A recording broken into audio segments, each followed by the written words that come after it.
మెదక్ జిల్లా చిన్నశంకరంపేట మండల కేంద్రంలోని రైతు వేదికలో జరిగిన మహిళా స్వయం సహాయక సంఘాలకు వడ్డీ లేని రుణాల పంపిణీ కార్యక్రమాన్ని ఏర్పాటు చేశారు. ఈ కార్యక్రమానికి ముఖ్య అతిథిగా మెదక్ ఎమ్మెల్యే మైనంపల్లి రోహిత్రావు, అదనపు కలెక్టర్ నగేష్తో హాజరయ్యారు. ఈ సందర్భంగా మెదక్ జిల్లాకు సంబంధించి 30 కోట్ల రూపాయలు, నియోజకవర్గానికి సంబంధించి 2,88,00,000 రూపాయల చెక్కులను అందజేశారు. చిన్నశంకరంపేట మండలంలోని కొరివిపల్లి గ్రామానికి చెందిన లబ్ధిదారులకు పత్రాలు అందజేశారు. ఈ సందర్భంగా ఎమ్మెల్యే మైనంపల్లి రోహిత్రావు మాట్లాడుతూ రాష్ట్రంలో 1 కోటి మంది మహిళలను కోటీశ్వరులుగా చేయాలన్న రాష్ట్ర ప్రభుత్వ సంకల్పానికి నిదర్శనంగా మరోసారి రాష్ట్రంలోని 3,50,000 స్వయం సహాయక మహిళా సంఘాలకు 304 కోట్ల రూపాయల వడ్డీ లేని రుణాలను ప్రభుత్వం అందించనుందని, ఇందుకు గాను ఒకే రోజు రాష్ట్ర వ్యాప్తంగా వడ్డీ లేని రుణాలను 3వ విడత అందించేందుకు శ్రీకారం చుట్టిందన్నారు.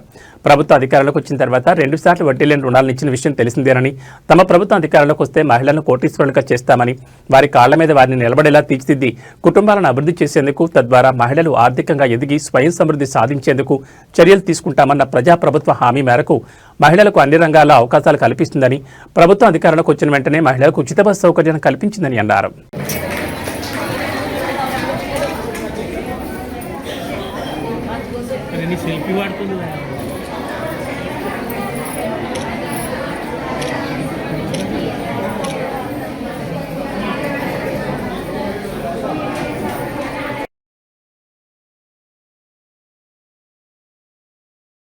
ఎమ్మెల్యే గారు డాక్టర్ శ్రీ మైనంపల్లి రోహిత్రావు గారికి స్వాగతం సార్.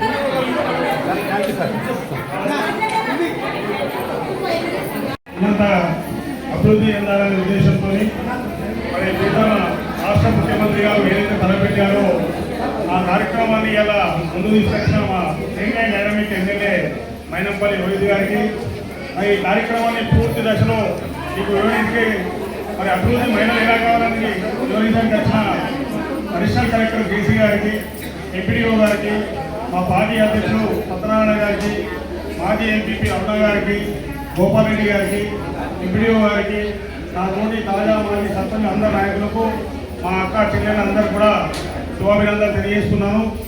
మరి గతంలో మరి ప్రజా పరిపాలన వచ్చింది, గడియల పాలన అంతమై ప్రజా పరిపాలన వచ్చినాడు. మరి పేదింటి కళ ఎలా నెరవేర్చాలనే ఒక ఉద్దేశంతో అక్కడ ముఖ్యమంత్రి గారు, ఇక్కడ మా యంగ్ డైనమిక్ హీరో మా రోహిత్ గారు మరి సొంతింటి కళ మరి 10 సంవత్సరాల్లో ఒక ఇల్లు ఇవ్వలేదు, ఒక పెన్షన్ ఇవ్వలేదు, ఒక రేషన్ కార్డు ఇవ్వలేదు, విద్యుత్ ఫ్రీగా ఇవ్వలేదు. మీరు ఇదే కాకుండా రైతు రుణమాఫీ చేస్తా అని చెప్పి కూడా ఏనాడు కూడా ప్రభుత్వాలు రైతు రుణమాఫీని పట్టించుకోలేదు. వాళ్ళు చేసిన సమావేశం చేసిన ఇతరులు, గ్రామ సంఘాలు, అదేవిధంగా విలేజ్ ఆర్గనైజేషన్స్, మండల సమాజ సభ్యులు, జిల్లా సమాజ ఆఫీస్ లీడర్స్, ఇతర ఐటీ సిబ్బంది అందరూ కూడా హృదయపూర్వక నమస్కారాలు. తెలంగాణ రాష్ట్ర ప్రభుత్వం అత్యంత ప్రతిష్టాత్మకంగా 6 గ్యారెంటీల ప్రోగ్రాం జరిగింది. 6 గ్యారెంటీలు కూడా అందరూ కూడా పురోగతి సాధించుకుంటూ వారి దానిలో ప్రతి గ్యారెంటీలో కూడా మహిళల యొక్క పురోగతిని, వాళ్ళ సాధికారతను, వాళ్ళ అభివృద్ధిని కాపాడుకుంటూ ఈ తెలంగాణ రాష్ట్ర ప్రభుత్వం గౌరవ ముఖ్యమంత్రి గారి ఆధ్వర్యంలో నడుస్తూ ఉంది. అందులో భాగంగానే మరి గత 3 రోజులుగా మనం కాన్స్టిట్యూన్సీలో కావచ్చు, జిల్లాలో కావచ్చు, సుమారుగా 1,60,000 మందికి చీరల పంపిణీ కార్యక్రమం జరిగింది. అందులో భాగంగా మన గౌరవ శాసనసభ్యుల చేతుల మీద కూడా మనం సుమారుగా 53,000 శారీస్ కూడా మన మహిళా శక్తి వాళ్ళకి పంపిణీ చేయడం జరిగింది. మరి ప్రకారం ముగించక ముందే మరి ప్రభుత్వం గతంలో ఎన్నో రుణాలు తీసుకున్నారు. వ్యవసాయ గ్రూప్ల వాళ్ళు కావచ్చు, సభ్యులు కావచ్చు, వారు రుణాలు పే చేయకుండా ఇబ్బంది పడుతున్నారని చెప్పేసి గతంలో జిల్లాలో మొత్తం కూడా సుమారుగా 30 కోట్ల రూపాయలు రుణం ఏదైతే ఉందో దానిలో వడ్డీని మొత్తం కూడా మాఫీ చేసుకుంటూ ఇవి అకౌంట్ జరిగింది. మరి ఈరోజు గౌరవ శాసనసభ్యుల చేతుల మీదుగా సుమారుగా జిల్లా మొత్తంలో కూడా 2.88 కోట్లు అంటే మన శాసనసభ నియోజకవర్గంలో 2.8 కోట్లు మొత్తం కూడా ఈరోజు మన మెదక్ శాసనసభ నియోజకవర్గంలో వాళ్ళ అకౌంట్లో ఆ వడ్డీ మొత్తం కూడా మీకు రియంబర్స్ అవుతా ఉంది. ఇప్పుడు గంట సేపట్లో మీ అకౌంట్లోకి 2.8 కోట్ల రూపాయలు మీ వడ్డీ మొత్తం కూడా గౌరవ శాసన కేంద్రంగా మీ అకౌంట్.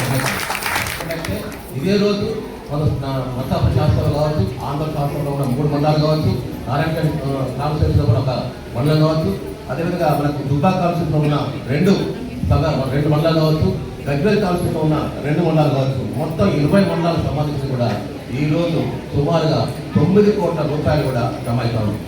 మరి ఈ అవకాశంలో అంటే ప్రభుత్వం మొత్తం కూడా మహిళల పక్షాన్ని ఇచ్చింది.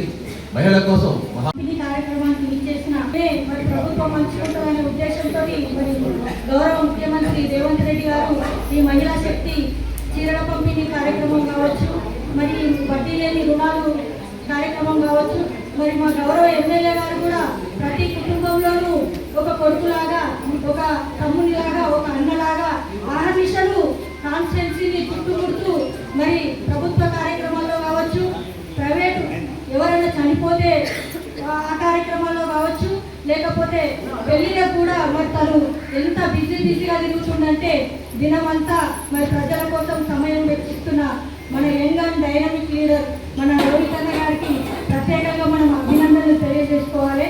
ఎందుకంటే అక్క చెల్లెలు అందరూ ఎంత ఎలక్షన్లో ఎంత కష్టపడ్డారో ఆయన తెలుసు కాబట్టి వాళ్ళ బాధలన్నీ తీర్చాలనే ఉద్దేశంతో మన మెదక్ నియోజకవర్గాన్ని ముందుకు తీసుకుపోవడానికి ఆ నిమిషం కృషి చేస్తున్నారు. అదేవిధంగా మరి ఈ ప్రభుత్వం చేపట్టిన ప్రతి కార్యక్రమము మహిళలను హృదయపూర్వకంగా నమస్కారం తెలియజేసుకుంటా ఉన్నాం తల్లి. మరి మీ అందరికీ తెలుసు, మరి మన కాంగ్రెస్ ప్రభుత్వం అంటే, మన ఇందిరమ్మ రాజ్యం అంటే మహిళల రైతుల పక్షపాతి ప్రభుత్వం. మరి మేము ఏదున్నా మహిళల అభివృద్ధి కోసమే ఇవాళ పనిచేస్తూ ఉన్నాం. మరి గతంలో మీకు తెలుసు బతుకమ్మ చీరలు అని చెప్పి చీరలు ఇచ్చారు. కనీసం పొలాల కాడ పందులు రాకుండా కట్టుకున్నామంటే దాన్ని కూడా పనికిరాదు. అంటే అంత ఘోరమైన చీరలు ఇచ్చిన పరిస్థితి గతంలో. అట్లాంటిది ఇవాళ మరి మా మహిళలకు ఇంద్రమ్మ చీరల పథకం, మంచి ఇంద్రమ్మ చీరలు అందరూ కనిపిస్తూ ఉంది, బ్రహ్మాండంగా చెమకాయిస్తున్నాయి. కాబట్టి మరి మా మహిళలకు ఇంద్రమ్మ చీరలు అనే పథకం ద్వారా అందరు కూడా చీరలు పంపిణీ చేయడం జరిగింది. మరి ఇదే కాదు, గత 10 ఏళ్ళల్లో మరి డబుల్ బెడ్రూమ్ ఇల్లు ఇచ్చేస్తాం, దళిత బంధు ఇచ్చేస్తాం, ఇది ఇచ్చేస్తాం, అది ఇచ్చేస్తాం అని చెప్పి మాయ మాటలు, మోసపు మాటలు చెప్పి మరి ఓట్లు రాగానే రావాలా, మరి ఓట్లు అయిపోతే మళ్ళీ కనిపించద్దు. వాళ్ళు చేసిన పద్ధతి ఇది 10 ఏళ్ళలో. మరి మన ప్రభుత్వం వచ్చిన వెంటనే ఇవాళ రేషన్ కార్డు కానివ్వండి, మరి మహిళలకు ఫ్రీ బస్సు కానివ్వండి, ఫ్రీ కరెంట్ కానివ్వండి, మరి సన్నబియ్యం వస్తున్నాయి మీ అందరికీ.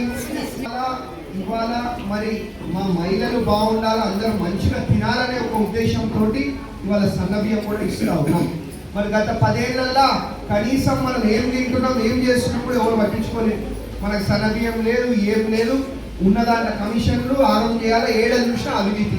ఇంతకుముందు ఏ ఆఫీసర్ దగ్గర పోయినా అవినీతి ఉంటుండేనా లేదా? పైసలు లేకుండా పని అవుతున్నాయి ఇంతకుముందు.